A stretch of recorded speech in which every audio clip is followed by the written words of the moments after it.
اکثر لوگوں میں تکبر ہوتا ہے، مگر ان کا نفس ان کو پتہ نہیں چلنے دیتا۔ میں نے زندگی میں چند باتیں سیکھی ہیں۔ ماں باپ کے علاوہ کوئی وفادار نہیں، عزت صرف پیسے کی ہے، انسان کی نہیں۔ غریب کا کوئی دوست نہیں بنتا، انسان جس شخص کے لیے دل سے مخلص ہو وہی اس کو دکھ دیتا ہے۔ لوگ اچھی سیرت کی بجائے اچھی صورت کو ترجیح دیتے ہیں۔ جب اندر سے مر جاتا ہے تو وہ حد سے زیادہ خوش اخلاق ہو جاتا ہے۔ ہر چیز کا صدقہ ہوتا ہے اور عقل کا صدقہ یہ ہے کہ جاہل کی بات کو برداشت کرو۔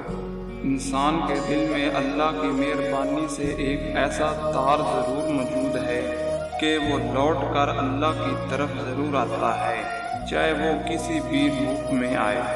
خاموشی ایک دنیا ہے، اس میں اگر آپ داخل ہو سکتے ہیں تو پھر ہی آپ اس کا مزہ لے سکتے ہیں۔ اللہ تعالیٰ کے کاموں میں آپ دخل نہیں دے سکتے کیونکہ اللہ عظیم تر ہے۔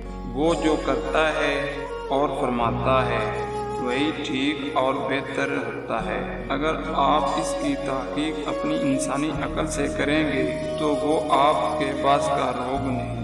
نیکیاں کرتے جاؤ، دریا میں ڈالتے جاؤ۔ جب بھی زندگی میں طوفان آیا تو یہی نیکیاں کشتی بن جائیں گی۔ فقط ایک عورت کو دیکھ کر اپنا ایمان کھو دینے والی قوم کے جوانوں اپنے بنیادی حقوق کے حصول کے لیے ایمانی طاقت کہاں سے لائیں گے؟